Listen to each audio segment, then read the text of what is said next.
Good day po sa inyo mga kapatid.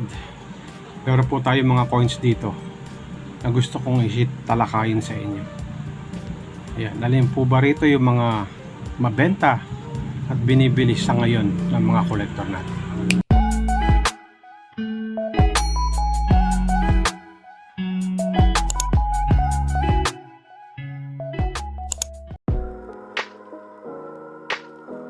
Welcome back po mga kapatid. Ito po mga coins na to na aking nabili ay gusto kong i-share sa inyo. Alin ba rito yung may mga mataas na value at sa ngayon hinahanap ng mga kolektor, no? So by the way, bago po ako mag-start, binabati ko po kayo ng pinagpalang araw sa mga kapatid po natin, mga senior citizens, sa mga subscribers po natin at sa mga coin collector na patuloy na susubaybay sa aking YouTube channel. Gusto kong i-share sa inyo itong mga coins na ito. Ayan. Familiar po ba kayo sa ganitong coins? Ayan. Estados Unidos, America, Mexican coins, no? Ayan po yung kanyang likod at ito po yung kanyang harap. Ayan. I think ito po ay $10, no? Nakalagay po sa kanyang ito. Ayan, $10. So die 2 pesos. $10, die 2 pesos. Ayan. Sa mga coin collector po na pamilyar po sa ganito, magkano po kaya ang values nito, halaga nitong coins? Ito po yung nabili ko lang at i-share ko po sa inyo para alam natin kung may value po ba yung mga ganitong coins. Ayan, ito naman po ay isa sa mga nabili ko rin dito sa lugar namin sa San Fernando. Ayan.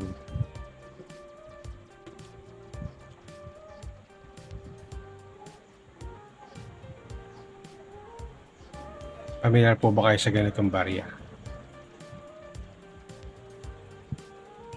50 rupiah.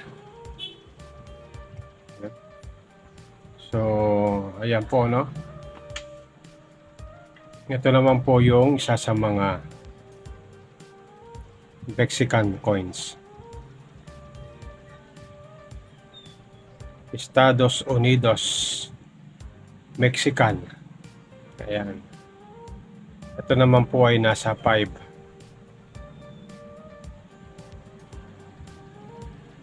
NS5 Mexican coins.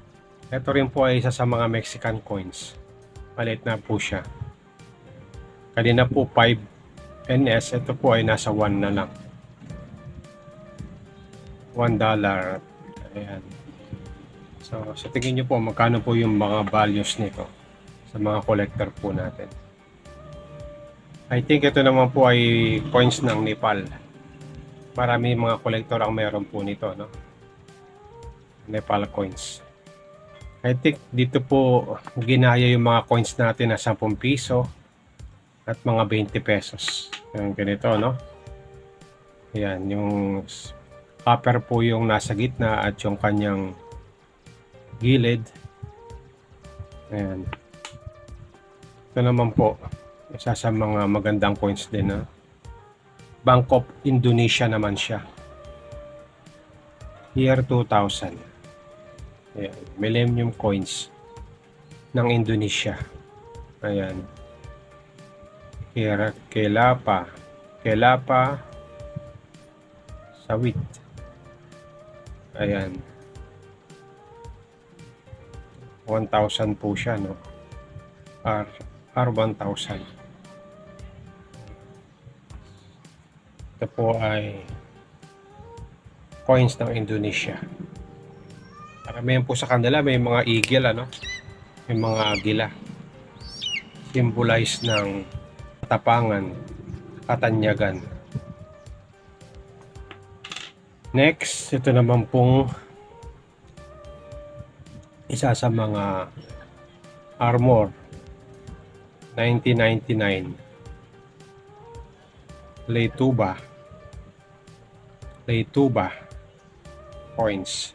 Ayan. 5 lethal. Isa sa magandang coins na aking nabili dito po sa Pampanga, San Fernando, sa mga kapitbahay po namin. Ayan. Armor coins. Next, ito naman pong isa sa mga coins na luma. Italy naman to. Sa Italy. Ayan. Ayan, 1,000. Italy coins. So, dito naman po tayo sa coins po natin. Ayan, kung makita nyo po, no? Halos, ito naman po, yung kanyang parang copper ay nasa gilid. Ang kanyang bimetallic ay nasa gitna. Ayan. Pero halos parehas po sila, no? Kung mapapansin nyo po, yung mga coins na shinare ko po sa inyo, ayan, ganyan, ano.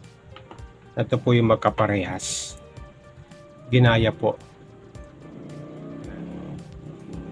Halos yung nasa gitna niya po ay kakaiba, no? So, yung nasa gitna niya po ay copper at yung nasa kanyang gilid ay bimetallic. Ayan, no? At dito naman po sa 10 piso, and semi hard to find na 2014. Number 1 po to sa mahirap hanapin. Dito po sa 10 piso. 2014, no? Ang hard to find po sa ganito, sa mga baguhan po natin is 2007 at saka 2009. Yun po yung hand po natin sa mga baguhan po natin. Yung may mataas na value.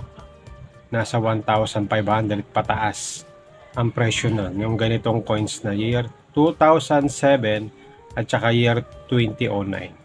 Isa pa yun sa mga hinahan ko. At kapag kapoy meron po kayo nun, mag-PM lang po kayo sa akin at pwede po tayo mag-meet up para bilhin ko po sa inyo yung ganitong coins na 2007 and 2009. Ayan po, no, yung sa 10 piso. Kasi may mga nagtatanong po sa akin sa mga tinatalakay ko pong coins, alin ba yung mga may value. Sa piso po na atin tinatalakay, ang hinahan po dito yung year 2005. Ayan, sa mga baguhan po natin na nagtatanong kung ano po yung aking binibili. Year 2005 sa piso. At sa 5 piso naman po ay year 2006. Ayan, aking binibili. At yung sa 10 piso naman po na ganito ay 2007 and 2009. Maging sa 25 centavos po na ganito kalaki. 25 centavos, ang hinahanap ko po is 2008 at saka 2006. Ayan. Willing po akong bilhin yon. Mag-meet up po tayo dito po sa Pampanga. So mayroon pong ganun, no?